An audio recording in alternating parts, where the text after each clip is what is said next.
lagi di podcast kali ini. Aku Gaby, Aku Michelle. Aku Brandon. Dan aku Nelson. Nah, hari ini kita bakal bahas topik nih. Kayaknya semua orang ngerasain ya, yaitu inflasi. Nah, kayak harga makin naik, tapi uang gajian, uang jajan, atau tabungan kita nggak naik-naik. Nah, kita bakal bahas inflasi dengan istilah ekonomi, dan kita juga bakal bahas nih gimana caranya anak muda kayak kita semua bertahan di era-era naik turunnya inflasi ini ya. Oke, jadi pernah nggak sih kita semua tuh sekarang rasain kalau uang 100.000 cuman cukup buat beli jajanan doang? Iya sering banget, kayak contoh sekarang kayak 100.000 dulu bisa beli buat seminggu di dapur, sekarang setengahnya udah habis. Nah, jadi itu sebenarnya contoh dari inflasi. Jadi inflasi itu sebenarnya kenaikan harga barang dan jasa secara kontinu atau terus-menerus. Contohnya dulu itu kalau kita beli kentang goreng di mall, palingan harganya cuma 30.000, tapi sekarang udah bisa 60.000. Kalau misalnya inflasinya sedikit itu sebenarnya wajar dan tanda ekonominya lagi tumbuh.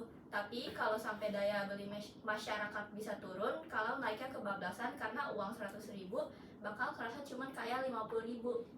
Kalau inflasi itu tandanya ekonomi tumbuh, kenapa kok masyarakat malah pusing? Nah, jadi sebenarnya inflasi itu nggak selalu buruk-buruk banget. Nah, kalau inflasinya itu masih di batas wajar dan artinya ekonomi itu lagi bertumbuh. Cuman kalau lagi kayak orang lagi banyak belanja, terus perusahaan naikin harga sedikit dan uangnya muter terus, nah asal nggak berlebihan, itu nggak apa-apa. Nah, bayangin aja kalau harganya sama terus tapi berarti nggak ada peningkatan pendapatan. Nah, nggak ada pertumbuhan usaha. Nah, tapi kalau misalnya inflasinya terlalu tinggi juga, kayak terlalu overload, itu daya beli masyarakat bakal turun karena harganya juga tidak masuk akal. Nah, di situ orang-orang mulai pusing. Nah makanya Bank Indonesia itu selalu berusaha jaga inflasi di angka yang sehat. Contohnya kayak 2-4% per tahunnya. Kalau lewat dari itu harga barang bisa naik terlalu cepat, sementara gaji belum tentu naik. Biasanya inflasi itu kenapa ya? Nah, gini, istilahnya tuh demand pull inflation. Jadi masyarakat tuh lagi punya banyak uang, gajinya lagi naik, terus bantuan pemerintah cair atau enggak ekonominya juga lagi bagus. Jadinya semua orang tuh belanja. Nah, karena permintaannya naik, produsennya nggak sanggup nyediain barang kayak apa yang kita minta. Jadi ya akhirnya harganya juga ikut naik. Oh kayak pas lebaran ya, kayak contoh orang banyak pada beli makanan, baju, tiket, dan lain-lain. Jadi semua berebutan buat beli barang. Nah, itu juga penyebabnya biaya produksi yang meningkat atau nggak disebut cost flash inflation. Contohnya tuh kayak harga bahan baku naik, ongkos kirim mahal, jadi harga karena BBM-nya juga naik. Nah, atau enggak karena upah pekerja naik. Nah, produsen juga nggak mau rugi. Jadi kalau misalnya, jadi mereka naikin harga jual barang. Jadi inflasi itu nggak cuma kayak orang belanja banyak belanja, tapi juga karena biaya yang bikin barangnya juga ikut tinggi. Selain itu ada juga kebijakan moneter. Kebijakan moneter itu jumlah uang yang beredar di masyarakat terlalu banyak akan mengakibatkan penurunan pada nilai uang. Ini biasanya karena bank sentral mencetak uang terlalu banyak atau kasih suku bunga yang terlalu rendah. Nah, ini itu yang kita rasain di 2025 kan? Harga pangan naik gara-gara cuaca ekstrim dan pasokan beras yang terganggu. Ya itu betul banget. Ya, bahkan menurut data dari BPS menunjukkan inflasi Juli 2025 itu 0,30% per bulannya. Dan penyumbang terbesar adalah beras dan biaya sekolah. Jadi bukan barang mewah jadi inflasi, tapi kebutuhan pokoknya. Nah, iya, beras itu komoditas menyumbang inflasi yang ada di tahun 2025 ini. Nah, BPN itu mencatat bahwa inflasi di Indonesia pada September 2025 itu ada di 2,65% per tahunnya dan naik 2,31% di Agustus. Tapi harga beras mulai turun, deflasi bulanan 0,13% dan membantu menahan kenaikan inflasi nasional.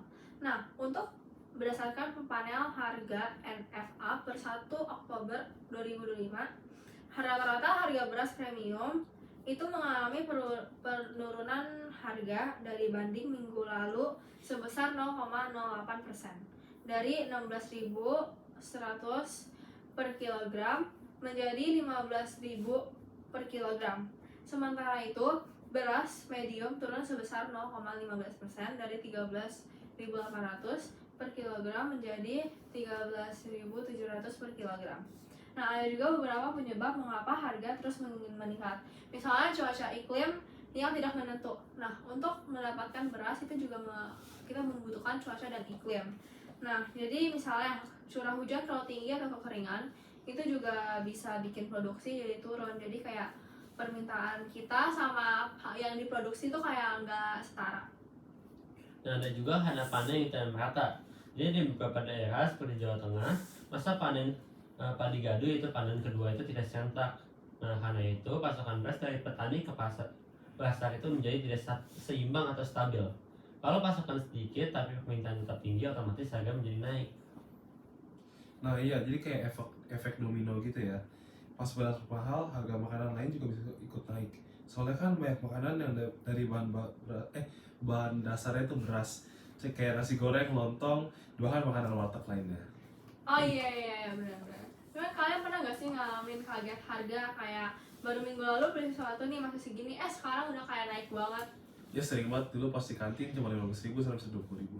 Nah, itu yang kaget kita di kantin kan waktu istirahat kedua, yang kita sama-sama kaget soalnya bawa uangnya pas-pasan.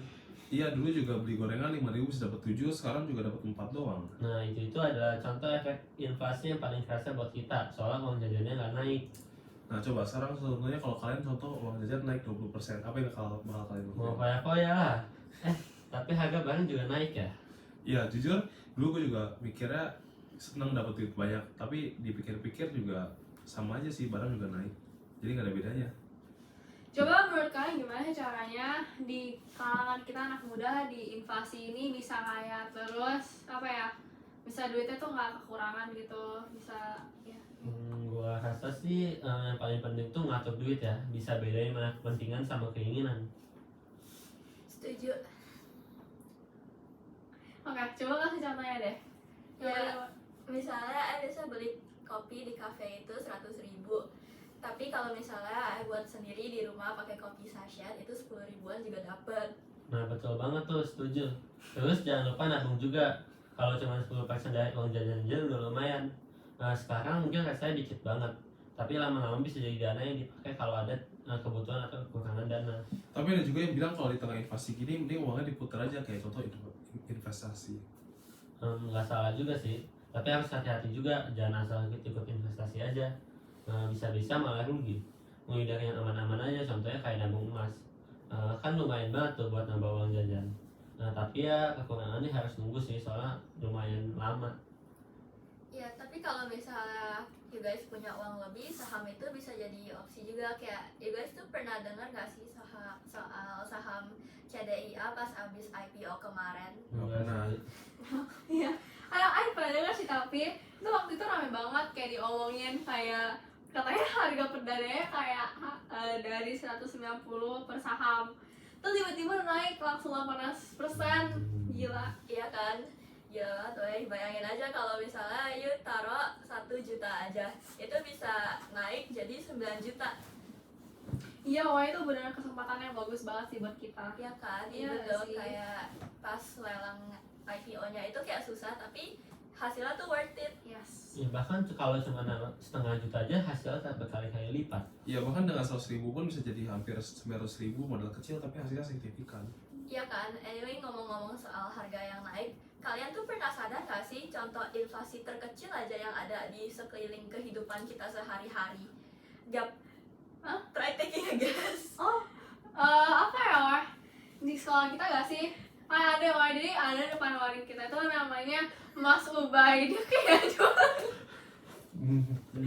jualan bakso gitu kan. Ya kan? Iya, wah. Gimana menurut lo? Iya kan? Bener banget, dulu harga makanan di Mas Ubay itu cuma 10.000, kayak udah dapet banyak. Terus sekarang kita berdua tuh kalau beli pas istirahat 30.000 aja nggak cukup buat kita. Aduh iya, wah gila. Dulu harga makanan di Mas Ubay 10.000 itu udah bisa dapat banyak. Cuman sekarang kita kayak masih lapar gak sih? 30.000. Ya kan, ini tuh sebenarnya yang disebut cost push inflation karena kenaikan harga terjadi akibat naiknya biaya produksi seperti harga bahan baku, daging ayam, tepung, dan bumbu. Karena biaya produksi meningkat, penjual kayak si Mas Ubay itu kadang terpaksa mengurangi porsi agar tidak rugi. Atau mungkin misalnya juga dia takut kehilangan pelanggan karena harga naik. Itu bisa jadi alasan sih. Anyways, ini talking about this ya. Kalau harga mainan tuh kayak Labubu lo atau enggak kayak Crybaby Fever Flash kayak drastis masuk inflasi atau enggak?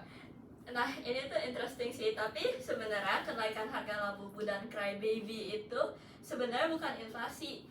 Karena inflasi itu terjadi kalau harga barang dan jasa naik secara menyeluruh dan terus-menerus dalam perekonomian.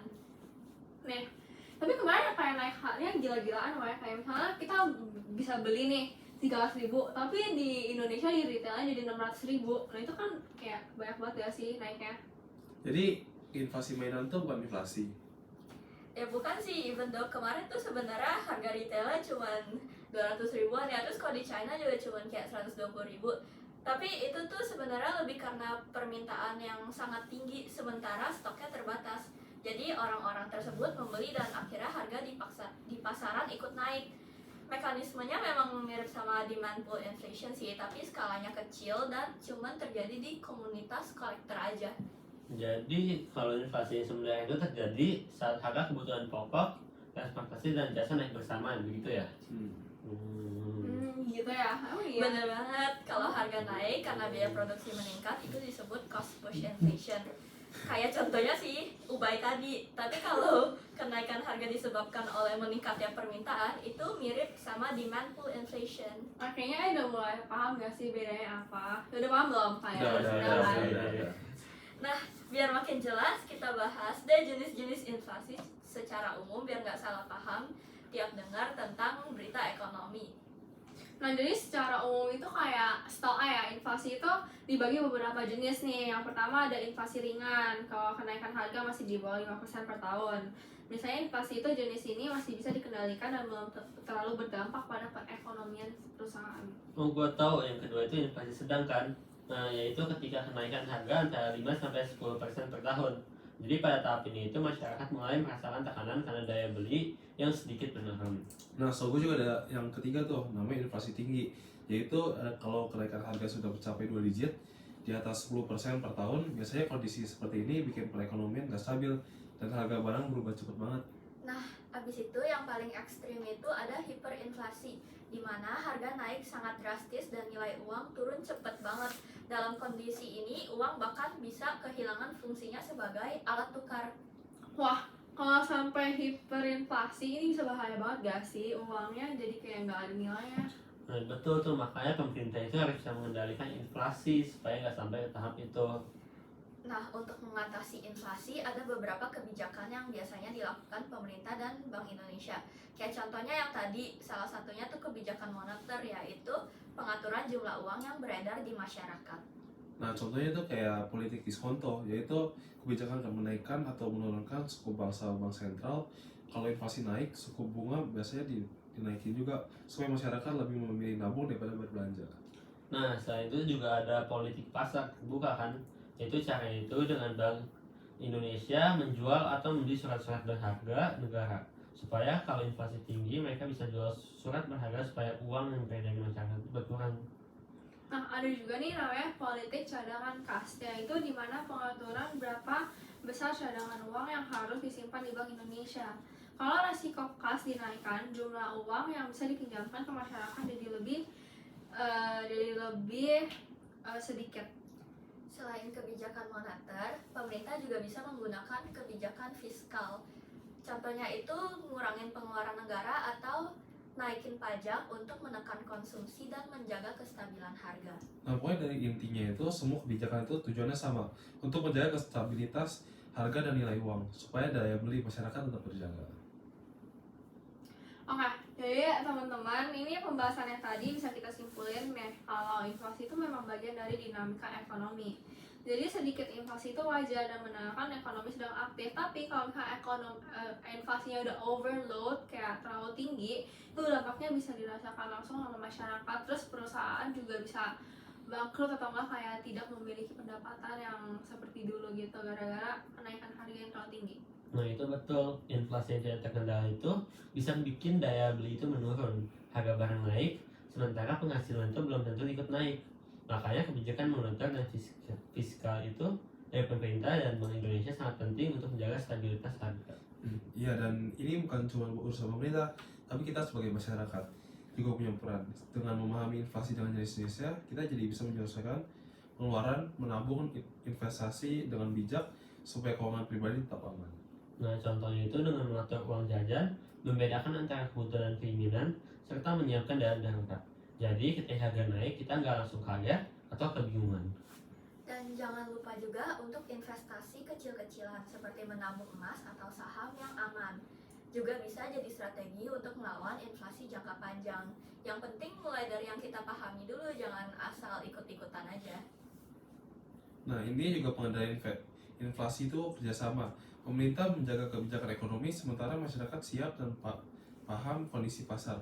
Kalau keduanya berjalan seiring, harga tetap stabil, daya beli terjaga, dan ekonomi pun sehat.